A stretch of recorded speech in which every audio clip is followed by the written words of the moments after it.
Convention പരിപാടി നിർത്താതെ കേരളത്തിലെ പെന്തക്കോസ്ത് സമൂഹം നന്നാകത്തില്ല. ഓരോ സഭായോഗങ്ങളിലും അവരവരുടെ ശുശ്രൂഷകന്മാർ പാസ്റ്റേഴ്സ് അവിടെ ശുശ്രൂഷിക്കട്ടെ, അതിന് തെരഞ്ഞെടുക്കപ്പെട്ട മൂപ്പന്മാരോട് ശുശ്രൂഷിക്കട്ടെ, അതിൽ ചിലർ ബൈബിൾ സ്റ്റഡി നടത്തട്ടെ. അതെല്ലാം പാസ്റ്റർമാരാണോ ചെയ്യേണ്ടത്? ബൈബിൾ സ്റ്റഡി നടത്താൻ അദ്ദേഹത്തിന് പ്രാപ്തിയില്ലെങ്കിൽ മറ്റൊരാൾ ചെയ്യട്ടെ. പിന്നെ അവിടെ ശുശ്രൂഷ പാട്ടുകൾ പാടാൻ കുഞ്ഞുങ്ങളെയോ അല്ലെങ്കിൽ അങ്ങനെയുള്ളവർ തിരഞ്ഞെടുക്കട്ടെ. എല്ലാവരും ശുശ്രൂഷകന്മാരാകട്ടെ. ഒരൊറ്റ മനുഷ്യനെ പോലും ഒരു ശുശ്രൂഷയ്ക്കും അവിടെ ഒരു പാസ്റ്റേഴ്സും അനുവദിക്കുന്നില്ല.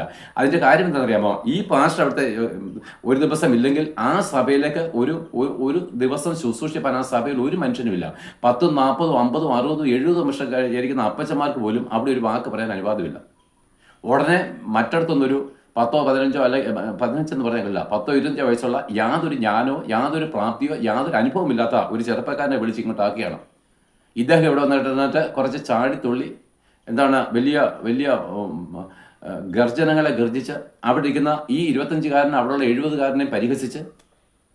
ഞാൻ പൊതുവെ കണ്ടൊരു കാര്യമുണ്ട്, സകല സഭകളിലും ഏതാണ്ട് എല്ലാ സഭകളിലും പാസ്റ്റേഴ്സ് അവിടെ ഇരിക്കുന്ന സമൂഹത്തെ, വിശ്വാസികളെ ഇടിച്ചു താഴ്ത്തി എപ്പോഴും സംസാരിക്കുന്നു. ഞാനിത് പരസ്യമായിട്ട് പറയുക, ഇതിനെല്ലാം മാറ്റം വരണമെന്ന് ആഗ്രഹമുള്ളവർ എന്നുവെച്ചാൽ എനിക്ക് യേശുക്രിസ്തുവിനോട് കൂടെ ജീവിക്കണം, ആ കർത്താവിൻ്റെ ആ അനുഭവത്തിലേക്ക് സഭ മടങ്ങി വരണമെന്ന് ആഗ്രഹിക്കുന്നവർ, പ്രിയപ്പെട്ട ഈ സഭകളെ നന്നാക്കാൻ നിങ്ങൾ ശ്രമിക്കേണ്ട. ഇങ്ങനെ ഒരു സഭയും നന്നാകത്തുമില്ല. അതിൽ നിന്നാണ് പഴയ നിങ്ങളുടെ പാരമ്പര്യത്തിൽ നിന്ന് രക്ഷപ്പെട്ടതുപോലെ ഈ പാരമ്പര്യത്തിൽ നിന്ന് രക്ഷപ്പെട്ട് സത്യത്തിൽ ദൈവത്തെ സ്നേഹിക്കുന്നവരുടെ കൂട്ടത്തിൽ എണ്ണപ്പെടുവാൻ ഇതിനകത്തുനിന്ന് ഒരു മാനസാന്തരം ഉണ്ടാണ്. നിങ്ങൾ മാനസാന്തരപ്പെട്ട് ദുഷ്ടലോകത്തുനിന്ന് രക്ഷ പ്രാപിക്കാൻ പറഞ്ഞ പോലെ ഇതൊരു ദുഷ്ടക്കൂട്ടമായിട്ട് തീർന്നിരിക്കുകയാണ്. ഗുണ്ടായുസങ്ങളുണ്ട് ഇതിനകത്ത്. ദൈവത്തെപ്പറ്റി യാതൊരു സ്നേഹമില്ലാത്ത മനുഷ്യർ. ഹിന്ദുക്കൾക്ക് നമ്മളെക്കാളും ദൈവഭയമുണ്ട്. ഞാൻ പൊതുവെ പറയുന്ന കാര്യങ്ങളാണിതില്ല, പൊതുവെ പറയുന്ന കാര്യങ്ങളാണ്. എല്ലായിടത്തും ദ്വൈമുഖങ്ങളാണ് കാണുന്നത്, ദ്വൈമുഖങ്ങൾ. സഭയിൽ വരുമ്പം ആത്മീയര്, പുറത്ത് വരുമ്പോൾ ലോകത്തിലുള്ള എല്ലാ മനുഷ്യരെക്കാളും വേസ്റ്റ് ജീവിതങ്ങൾ, രഹസ്യ ജീവിതത്തിലെ കഠിനമായിരിക്കുന്ന പാപങ്ങൾ. നമ്മുടെ തലമുറ നാളെ ഇല്ല. എന്നാൽ ദൈവത്തിൻ്റെ സഭയെ സൂക്ഷിക്കുന്നുള്ള സത്യം നിങ്ങൾ അറിഞ്ഞൂടെ?